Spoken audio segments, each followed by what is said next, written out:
All right, so my name is Wilson Zena Carpio. This is for Sue Fitzgerald's um, computer security course, and my project or my video today is about smart home devices, and we're gonna kind of walk through the store, kind of look at products that are on the shelves right now, and just kind of discuss the vulnerabilities that they're experiencing, and kind of like what the outcomes of it are. Um, so we're just gonna walk around and we're just gonna look at that. Just a disclaimer though, although this is for a course, Metro State and also Sue are not responsible or liable for any of the things I'm gonna say. This is I hold a lot of personal accountability for what the video is. Just as a disclaimer, um, this is just for entertainment. Don't take anything I'd say seriously. Sorry to the companies I'm gonna talk about today. I try my best to make y'all look good. And then yeah, that's it. Um, for a lot, so with the Internet of Things, we have millions of devices that are rapidly connecting to the internet that don't need human interaction at all. Um, and with this, we need adequate protection because as we go out and look at these products, we need our information secure, and some of these even allow for for our passwords, for our network security, and even our like home defense to be attacked, and our credentials to be looked at in plain text. So we really need to address these issues, and we really need to be aware, because the manufacturers for a lot of these devices, they do not update automatically, and it is up to the user, you and I, to actually go in there and update them so that they're up and protected as soon as possible. So while the manufacturers have a lot of accountability for taking a look at these devices and making sure that they're protected, the user is also assumed a lot of the responsibility by the manufacturer to actually be aware of these issues and to update their software regularly. Okay, so before we go and look at these products that we're going to talk about today, walk around the aisles, the first thing I want to talk about is the Internet of Things. Basically, the Internet of Things is like, well, we don't got anything here, but it'd be like the fridge. If you have like a smart fridge, smart toaster, smart watch, that kind of thing, where they communicate with one another, like Alexa and like the light bulb. If you have like smart light bulbs, it's basically that. It's like things that kind of talk to each other and like don't really need us to do anything with them. They're just kind of there. Um, and Basically, we're having more and more devices having Wi-Fi capabilities, where there's currently billions of devices connected to the Internet of Things. I'm sorry, with about 80% being vulnerable to attacks. Everything from like coffee makers, fridges, and toasters can be, attacked into, and you might think, I don't care if my toaster gets hacked into or whatever, right?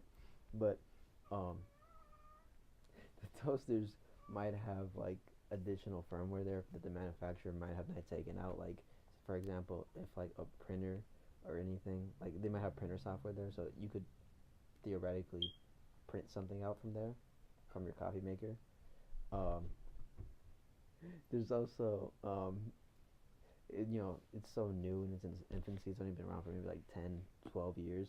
Where there's still issues with connecting to one of the devices and stuff. You can imagine that there's a bunch of security issues with it. Um, it's really important we fix it, because about half of the businesses are expected to run through Internet of Things by 2020, and there's about 7 billion devices that we need to secure to keep our data safe. Uh, and then there's like the Internet of Things botnets, which was created using an out of date using it was used to attack out of date devices, which took a lot of websites and services offline back in 2016. And the crazy thing about it is it was created on Minecraft.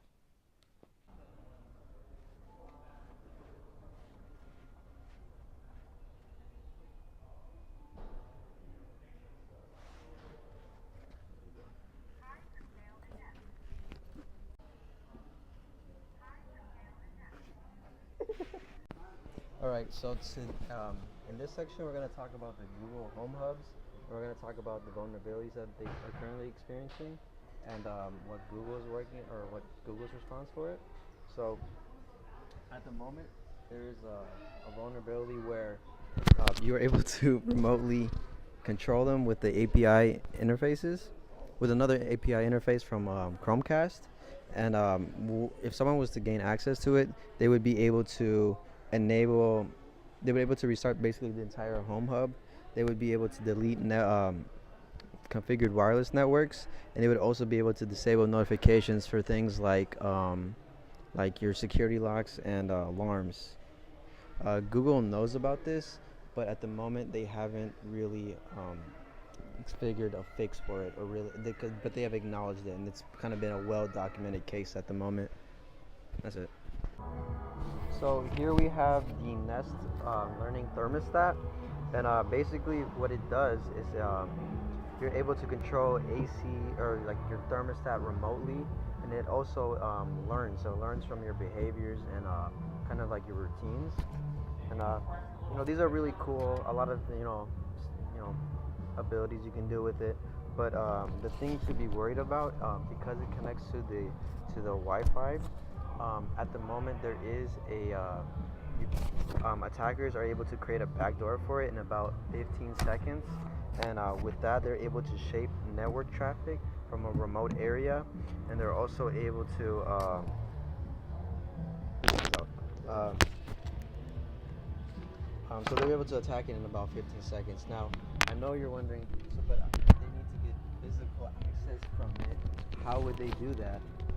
Well, this is where kind of like buying from like secondhand, like Craigslist or Facebook or anything like that, becomes an issue because it's so easy and fast to do. It kind of really destroys the secondhand market and also allows for a lot of vulnerability for it. So this can easily turn into just a mechanism to use to spy on people very fast, and it only takes about 15 seconds.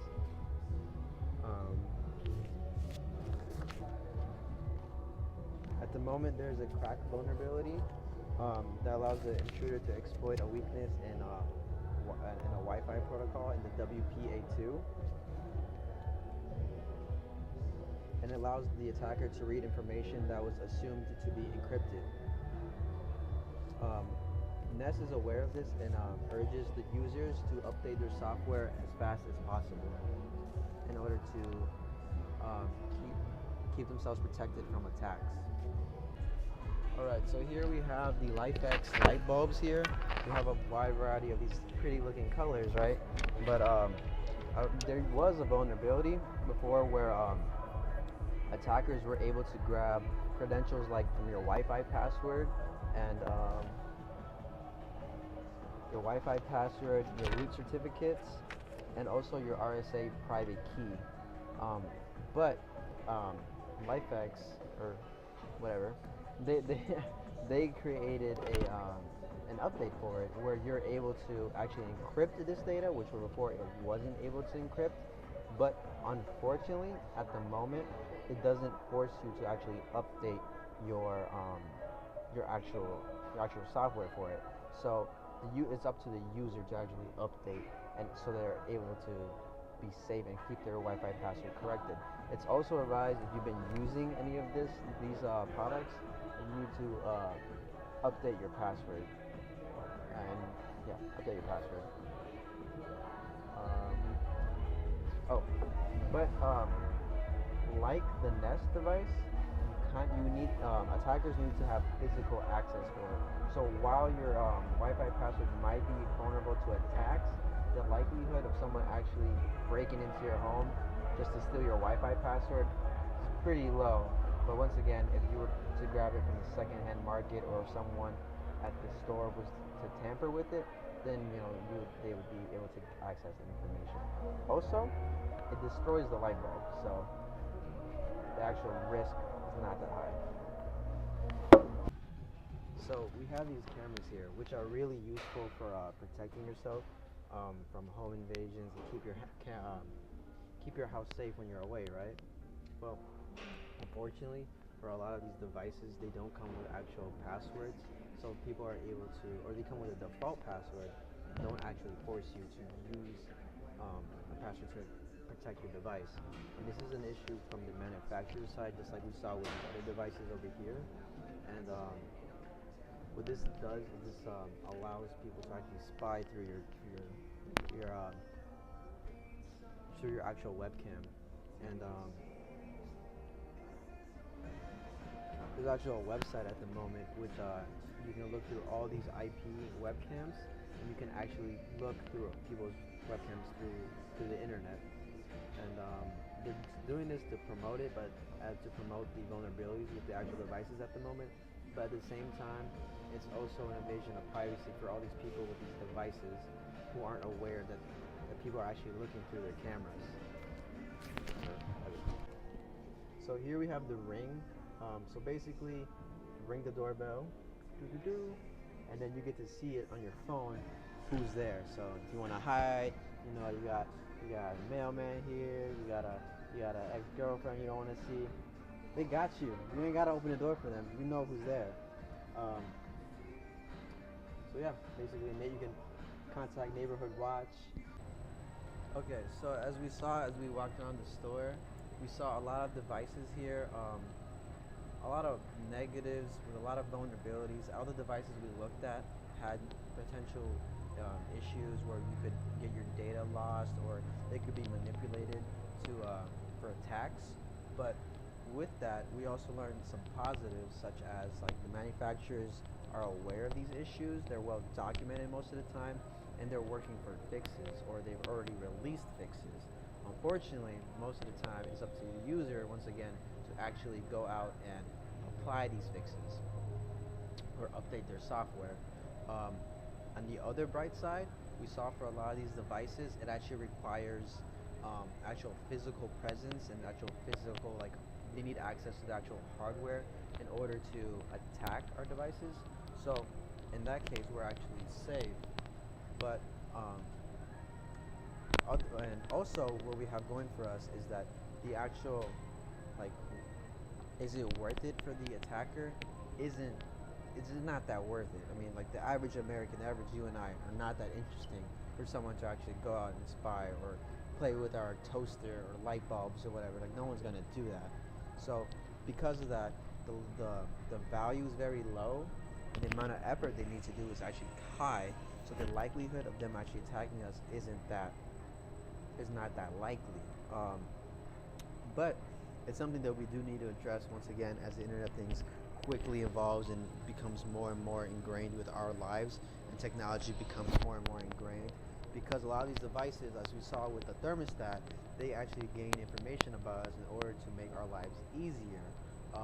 So we need to make sure that that our information is protected, and also we need to make sure that they're not using our smart home devices, which are very vulnerable, in order to gain access to the rest of our network or other devices at home.